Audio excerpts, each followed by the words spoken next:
Certo, pessoal, estamos chegando agora próximo ao final das nossas aulas de emergência, vamos falar de taquicardia. Falamos de BRAD, vamos falar de TAC. Vocês vão ver que tem algumas coisas que são semelhantes, alguns pontos que vão te lembrar a aula passada e vão até te ajudar para as próximas que vão seguir.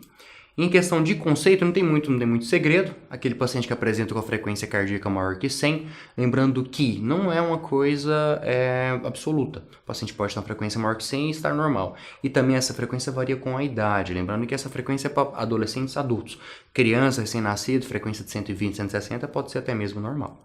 Então, quais são os ritmos? Quais são os tipos de taquicardia? Temos a taquicardia sinusal, é a taquicardia mais comum. É aquela que o impulso vai gerar lá na parte de cima do coração, vai percorrer todo o sistema de condução. É aquela taquicardia de um paciente jovem, aquele paciente que está ansioso. É uma taquicardia geralmente secundária a algum fator.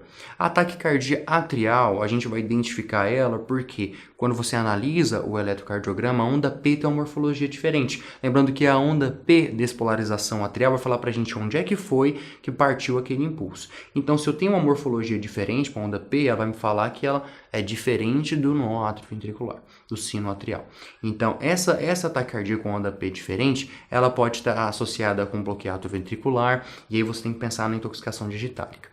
Aquela taquicardia juncional é onde o impulso desse sistema ele parte um pouquinho mais para baixo, lá perto do nó atrioventricular, da junção. E por isso você tem uma modificação, né, que a gente comentou anteriormente, na onda P. A onda P ela aparece invertida, ou pode aparecer até mesmo dentro do QRS, ou pode aparecer até mesmo após ele. Então, uma das formas de identificar é essa. E seguindo aqui, a fibrilação atrial, que é uma das mais frequentes no pronto-socorro, para não dizer a mais frequente no pronto-socorro.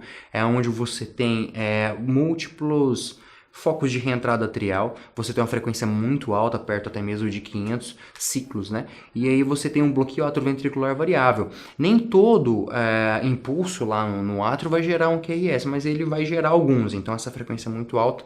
Pode chegar até mesmo valores altos como 180.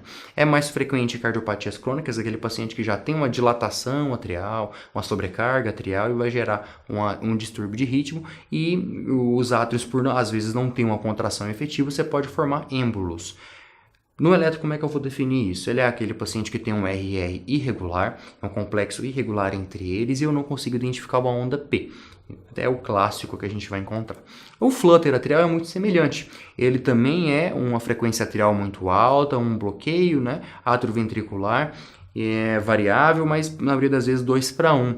É aquele paciente que bate uma frequência redonda, 150, 250, 300. Você consegue identificar valores mais precisos. Lembrando que isso é só uma dica, tá?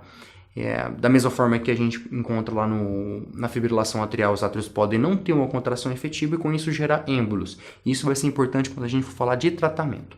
Do eletrocardiograma, o que eu tenho mais de clássico, que é a onda F, que é aquele padrão serrilhado, onde eu tenho múltiplas despolarizações atriais para poder gerar um QRS. A taquicardia ventricular pode ser monomórfica ou polimórfica. A monomórfica ela vai acontecer quando você tem mecanismo de reentrada ventricular, é responsável pelas maiorias das taquicardias de QRS largo e geralmente ela acontece naqueles pacientes portadores de cardiopatias estruturais. Então, no seu eletrocardiograma, você vai ter um QRS largo e regular, ele é monomórfico. Já a taquicardia polimórfica é aquele que é onde você tem um QRS largo, mas a morfologia é diferente, como se fosse diferente entre si. E vale lembrar também do torsades de Poix. O torsades de Poix é a torção de pontas, que é aquele onde você tem inversão do pico do complexo, vamos falar assim, onde você tem modificação disso no próprio traçado de eletro, você consegue ver essa diferença. O quadro clínico, da mesma forma que a gente falou de bradicardia, ele nem sempre é específico, né? Pode ser um pouquinho específico e você pode ter sintomas que são consequentes à clínica, sintomas que acompanham outra síndrome ou um paciente que você encontrou por acaso isso. O que é importante você investigar? Arritmias, se o paciente tem história ou se tem história até mesmo na família, se o paciente já tem alguma cardiopatia, importante lembrar se ele é ou não é coronariopata, se já infartou ou não, o paciente tem alguma comorbidade respiratória, um DPLC que vai influenciar nas câmaras cardíacas ou a hipertensão pulmonar, ou se ele tem alguma outra coisa, doença tiroidiana, feocromostoma, até um distúrbio hidroeletrolítico conhecido, né? O paciente que está ali com diarreia, o paciente que tem uma acidose tubular, enfim, alguma coisa do tipo. E aqueles pacientes, o que ele usa de medicação, é um antihipertensivo, usa já algum antiarrítmico, ou até mesmo uma digoxina ou não, e se ele faz uso de droga ou algum outro tipo de álcool, enfim, alguma coisa nesse sentido. Obrigado.